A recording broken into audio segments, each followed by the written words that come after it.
Saya nggak bisa mengungkapkan bagaimana jeritan mereka, permohonan mereka yang sedemikian rupa menyayat. Anda tahu, ternyata karung itu isinya ada manusia yang disebut gali atau preman yang akan diskusi. Benar-benar diturunkan ke jalan. Jakarta, 1983. Saat kamu terbangun di jam 5 pagi, udara masih terasa kedinginan dan warung-warung masih tertutup rapat. Walau jalanan mulai dihidupkan oleh aktivitas para pedagang yang menggelar lapaknya. Begitu melangkah keluar gang untuk mencari kopi, matamu langsung tertuju pada pemandangan di bawah jembatan tempat anak-anak kampung biasa bermain bola. Di sana, sesosok tubuh manusia tergeletak kaku. Kedua tangannya terikat erat ke belakang dengan 3 lubang peluru menanga di dada. Di sebelah tubuh yang membeku itu, selembar uang kertas Rp10.000 dibiarkan terletak begitu saja. Uang tersebut sengaja ditinggalkan secara spesifik sebagai ongkos pemakaman. Semua eksekusi ini terjadi seketika, berjalan murni sebagai hukuman sepihak. Berita koran keesokan harinya hanya menampilkan halaman-halaman yang penuh dengan penyensoran dan kebungkaman. Jika kamu mencoba bertanya kepada polisi, mereka akan merespons dengan kebisuan mutlak yang sudah terkoordinasi rapi. Itulah Petrus, singkatan dari penembak misterius. Definisi paling akurat untuk mendeskripsikan fenomena ini adalah sebuah operasi negara untuk mengeksekusi warganya sendiri secara instan. Selama hampir 3 tahun, mulai dari 1982 hingga 1985, operasi pembersihan ini menyapu berbagai kota besar Indonesia, merambat dari Yogyakarta hingga Jakarta, menyusur dari Semarang sampai Sumatera. Sepanjang masa berdarah itu pula, pemerintah terus mengeluarkan pernyataan resmi yang menyangkal segala keterlibatan mereka. Hari ini, kita akan menyelami 3 pertanyaan besar untuk membongkar sejarah kelam tersebut. Pertama, kita akan melihat langsung realitas mencekam hidup di Indonesia saat Petrus tengah memburu mangsanya. Kedua, kita akan menelusuri identitas para penembak bayangan ini sekaligus membongkar mekanisme eksekusi mereka. Terakhir, kita akan mencari tahu alasan utama yang membuat seluruh pelaku masih terus menikmati kekebalan hukum absolut hingga detik ini.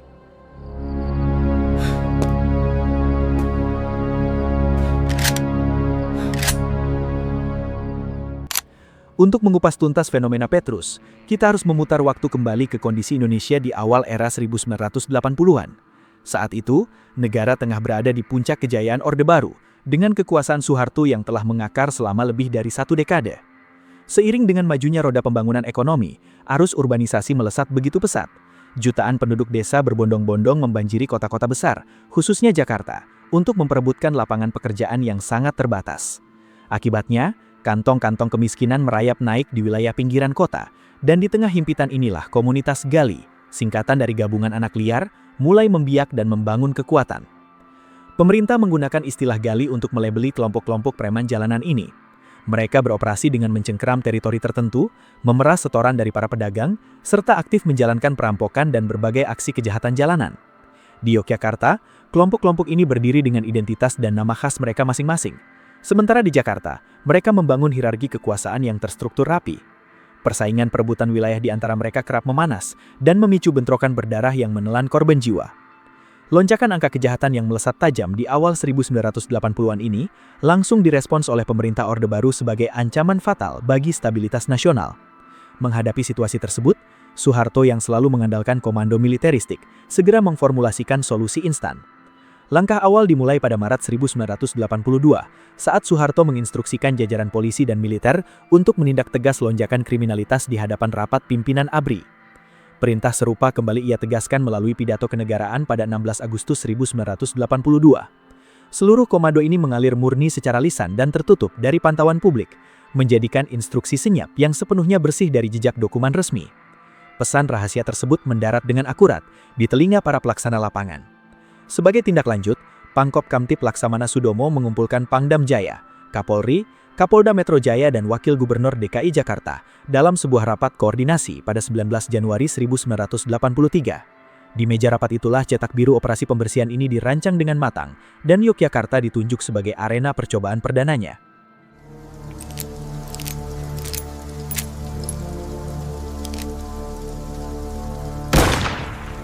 Maret 1983 menjadi titik awal pelaksanaannya. Saat itu, Letnan Kolonel Muhammad Hasbi selaku Komandan Kodim 0734 Yogyakarta memprakarsai langkah yang secara resmi dilabeli sebagai Operasi Pemberantasan Kejahatan atau OPK. Metode operasinya berjalan sangat rapi dan bersistem. Gabungan intelijen polisi, Kodim, dan kejaksaan bahu-membahu merangkai daftar panjang berisi nama-nama preman aduan warga, para mantan narapidana, serta individu-individu dengan cap berbahaya. Setelah melewati proses penyaringan yang ketat, mereka yang masuk ke dalam daftar hitam diwajibkan untuk melapor demi mendapatkan kartu tanda lapor atau KTL. Mengantongi KTL adalah jaminan keselamatan satu-satunya. Mereka yang mengabaikan panggilan ini akan langsung berhadapan dengan tim penjemput. Istilah menjemput dalam operasi ini memiliki definisi yang spesifik dan mematikan. Target penjemputan dipastikan berakhir sebagai sosok kaku di pinggir jalan keesokan harinya, berhiaskan 3 lubang peluru di sekujur tubuh. Saat menjalani wawancara dengan majalah Tempo pada 2012, Hasbi membeberkan keterlibatannya secara terang-terangan. Ia menegaskan pelaksanaannya berjalan berdasarkan instruksi langsung dari atasan, sekaligus meyakini tindakannya sebagai keputusan mutlak yang harus diambil. Menurut pandangannya, eksistensi para gali telah mencapai tahap meresahkan masyarakat, sehingga wajib segera disapu bersih. Satu detail mencolok dari pengakuan Hasbi adalah keberadaan uang Rp10.000 di setiap jenazah. Ia sendiri membenarkan perannya dalam meletakkan lembaran uang tersebut. Uang itu ditinggalkan murni sebagai pembiayaan penguburan praktis.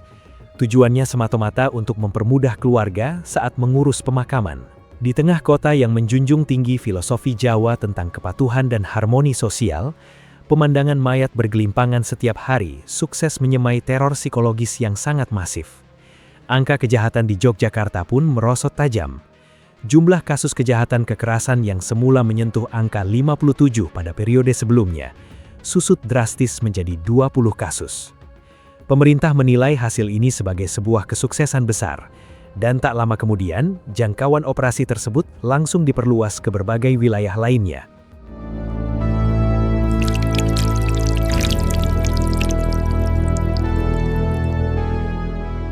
Bayangkan dirimu sebagai pemuda di Jakarta pada tahun 1983. Kamu memiliki sebuah tato yang tergambar jelas di lengan kiri. Bentuknya mungkin sekadar siluet naga, nama mantan kekasih, atau ukiran kenangan masa lalu. Seketika, tinta di kulit itu menjelma menjadi ancaman maut bagi nyawamu. Operasi Petrus menyamaratakan para penjahat kelas kakap dengan warga biasa yang berpenampilan sangar. Sebagai penanda utama, mereka menggunakan tato di tubuh untuk mengidentifikasi setiap target. Pada awal dekade 1980-an di Indonesia, rajah tubuh sangat lekat dengan identitas dunia preman dan gali. Konsekuensinya, keberadaan tato di atas kulit langsung memasukkan seseorang ke dalam radar maut. Kepanikan massal pun meledak seketika. Di berbagai penjuru kota, salon-salon penghilang tato mendadak diserbu pengunjung. Berbagai cara menyakitkan rela mereka tempuh demi mengelupas tanda tersebut dari kulit. Mereka memilih menanggung bekas luka bakar di lengan demi menghindari bersarangnya peluru di dada. Jangkauan operasi Petrus terus meluas melalui sistem daftar hitam yang lebih besar. Sistem pencatatan ini penuh dengan kecacatan fatal. Banyak korban salah sasaran berguguran. Warga biasa yang bersih dari catatan kriminal mendadak menemukan nama mereka tertulis di sana. Seseorang dengan mudah mendaftarkan musuh pribadinya ke dalam laporan intelijen berbekal pengaruh kekuasaan. Seluruh penjatuhan hukuman berjalan mutlak secara sepihak. Begitu namamu tercetak di dalam lembar daftar hitam, regu tembak akan langsung mengeksekusimu. Sebuah kisah bertahan hidup datang dari Trimurjo alias Kentus, seorang preman asal Yogyakarta. Ia adalah sosok keras yang murni hidup dan besar di jalanan. Memasuki tahun 1982, kawan-kawan di sekitarnya mulai bertumbangan menjadi mayat. Menyadari ancaman maut yang mengintai nyawanya, Kentus bergegas mencari perlindungan ke Lembaga Bantuan Hukum Yogyakarta dan mengadu kepada Adnan Buyung Nasution. Berbekal surat jaminan hidup dari LBH, ia kemudian menyerahkan diri ke Kodim. Selama 6 tahun penuh, Kentus wajib menjalani apel rutin setiap hari Senin di kantor Koramil. Masa panjang itu ia lalui sepenuhnya di luar jalur hukum normal, sebatas sebagai tahanan wajib lapor. Langkah ini terbukti ampuh menyelamatkan nyawanya dari regu eksekusi. Sementara itu, korban-korban bernasib kelam lainnya harus berakhir mengenaskan di dasar sungai. Tubuh mereka terbungkus rapat di dalam karung yang sengaja dibuang dari atas jembatan. Jenazah lainnya berserakan di tepian jalan tol yang baru dibangun, maupun tersembunyi di rimbunnya hutan pinggiran kota. Kondisi mereka selalu serupa, dengan tangan terikat erat ke belakang, bekas cekikan di leher, dan 3 lubang peluru bersarang di tubuh. Lembaran uang Rp10.000 juga selalu menemani tubuh-tubuh yang membeku tersebut. Menurut laporan koran Tempo pada bulan Agustus 1983, temuan 10 lubang peluru di satu tubuh korban telah menjadi pemandangan lumrah. Beberapa jenazah bahkan menanggung jumlah tembakan yang jauh lebih masif. Para algojo dengan sengaja memberondong target mereka berulang kali untuk memastikan kematian mereka secara brutal. Pihak keluarga korban pun terpaksa memilih bungkam karena rasa takut. Memiliki anggota keluarga dengan cap preman dan mengakui kematiannya akibat pembunuhan akan langsung mendatangkan stigma buruk di tengah masyarakat. Mayoritas dari mereka akhirnya menelan kepahitan itu dalam diam. Mereka memakamkan jenazah secara tertutup, menggenggam uang Rp10.000 itu sebagai bukti nyata campur tangan negara atas hilangnya nyawa korban.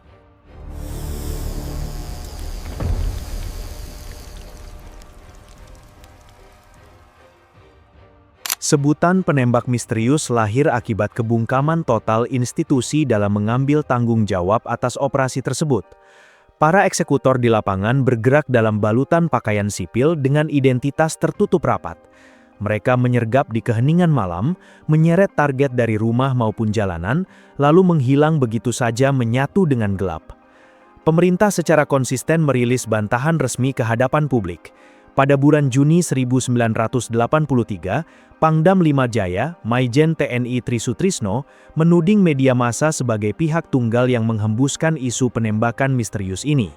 Senada dengan hal itu, Kepala Bakin, Yoga Sugama, juga meminta publik mengabaikan kematian janggal para penjahat tersebut.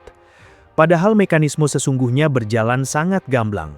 Penelitian David Boursier dalam Crime, Law, and State Authority in Indonesia pada tahun 1990 memaparkan fakta krusial terkait rantai komando ini.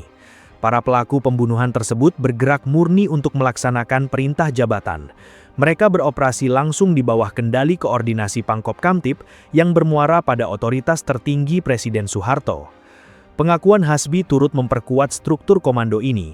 Alur eksekusinya dirancang sangat rapi dan berjenjang. Laporan masyarakat dikumpulkan lalu disaring ketat oleh Badan Koordinasi Intelijen Gabungan dari unsur Kodim, polisi, serta kejaksaan. Setelah daftar target tersusun final, perintah eksekusi segera diturunkan kepada pasukan bayangan untuk beraksi di lapangan. Komnas HAM menegaskan temuan ini melalui penyelidikan mendalam dari tahun 2008 hingga 2012. Kesimpulannya menetapkan anggota tentara dan polisi sebagai pelaku utama yang bernaung di bawah payung koordinasi Pangkop Kamtib beserta Presiden Soeharto. Komnas HAM juga mengklasifikasikan operasi ini sebagai gerakan sistematis, meluas dan terencana matang. Faktanya sudah sangat terang benderang. Militer dan polisi Indonesia bertindak sebagai penarik pelatuk utama. Mereka mematuhi instruksi tingkat tinggi berbekal daftar buruan racikan intelijen. Seluruh rangkaian maut ini mengantongi restu penuh dari Presiden. Sisi paling gelap dari fenomena Petrus justru terletak pada kemampuan negara menjaga rahasia operasinya. Pembunuhan massal ini mampu berjalan mulus selama 3 tahun di puluhan kota dan merenggut ribuan nyawa dalam keadaan bersih dari segala jejak dokumen perintah tertulis. Publik benar-benar berhadapan dengan tembok birokrasi yang tertutup rapat. Soeharto sendiri membenarkan keberadaan operasi ini melalui autobiografinya yang terbit pada tahun 1988, tepat 3 tahun setelah Petrus usai. Gaya pengakuannya pun sangat khas, dengan menyembunyikan seluruh identitas pelaku lapangan. Ia memfokuskan pembahasannya pada efektivitas terapi kejut dan meyakini penggunaan kekerasan sebagai langkah krusial demi kebaikan negara. Dalam autobiografinya, Soeharto menegaskan keputusannya. Para target yang melawan pasti berakhir di ujung senapan. Beberapa mayat sengaja ditinggalkan berserakan di tempat umum sebagai bentuk terapi guncangan atau shock therapy. Langkah brutal ini bertujuan menanamkan pemahaman kuat di tengah masyarakat mengenai ketegasan mutlak penguasa dalam menindak kejahatan. Pengakuan tersebut hadir secara anonim.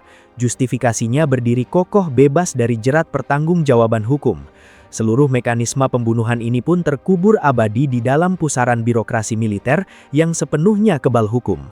Pada 1983, catatan yang terverifikasi menunjukkan 532 orang tewas di lokasi eksekusi dan 367 orang tewas menyusul akibat luka tembak.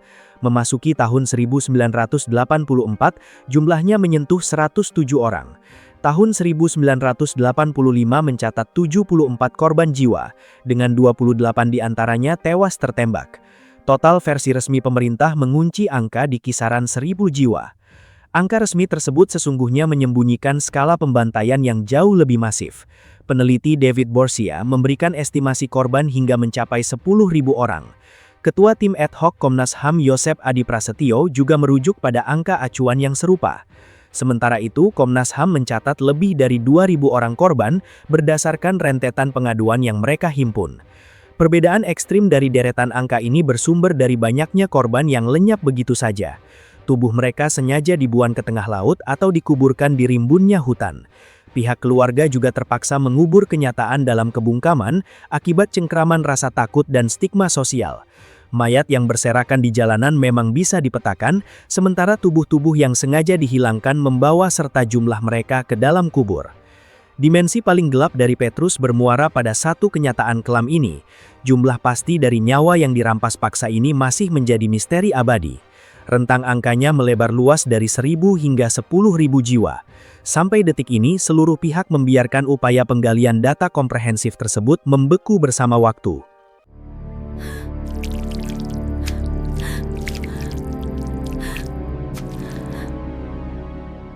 Sebagai imbas operasi ini, penurunan angka kejahatan kekerasan memang terjadi secara signifikan di Yogyakarta. Dalam rentang 3 bulan eksekusi, polisi di Semarang dan Solo mencatat tren penyusutan serupa. Jalanan ibu kota Jakarta sekilas terasa lebih aman bagi warga. Pukulan telak ini sukses menghancurkan dominasi komunitas Gali. Banyak dari mereka memilih menyerahkan diri, melarikan diri keluar kota, hingga menghentikan seluruh aktivitasnya demi menghindari maut. Ketenangan semu tersebut akhirnya memudar setelah pemerintah menyudahi Operasi Petrus pada 1985 akibat desakan internasional dan sulitnya menutupi skala pembunuhan ini. Angka kejahatan kembali merangkak naik. Negara sepenuhnya mengabaikan akar masalah yang sebenarnya, yaitu ketimpangan sosial ekonomi yang terus menyuburkan budaya premanisme. Tragedi ini menyisakan ribuan keluarga yang harus merelakan kepergian anggotanya dalam kebingungan abadi. Para orang tua menghabiskan usia menelusuri jejak anak-anak mereka. Para istri terus bertanya-tanya kemana suami mereka melangkah pergi. Generasi anak-anak pun tumbuh memendam kerinduan akan figur ayah, sekaligus mewarisi misteri kelam dari sejarah bangsa ini. Pada 11 Januari 2023, Presiden Joko Widodo berdiri di Istana Merdeka dan menyampaikan sebuah pengakuan historis yang menjadi presiden baru bagi seorang kepala negara. Ia menegaskan secara lugas bahwa pelanggaran HAM berat memang terjadi dalam berbagai lembaran sejarah bangsa. Petrus masuk secara resmi ke dalam daftar tersebut. Operasi ini menjadi satu dari 12 peristiwa pelanggaran HAM berat yang mengantongi pengakuan formal dari kepala negara, bersanding dengan pembunuhan massal 1965, penghilangan aktivis 1997-1998, serta berbagai tragedi kelam lainnya. Saya sebagai Kepala Negara Republik Indonesia mengakui bahwa pelanggaran hak asasi manusia yang berat memang terjadi di berbagai peristiwa.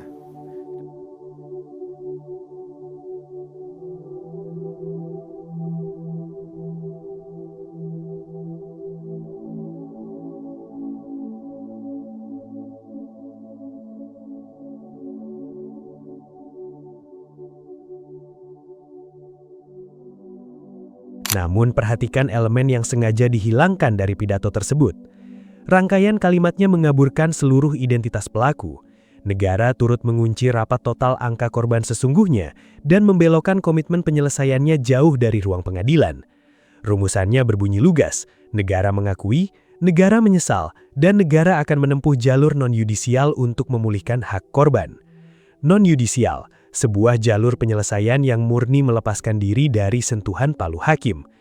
Sebelumnya, Komnas HAM telah menggelar penyelidikan mendalam atas kasus ini sejak 2008 hingga 2012.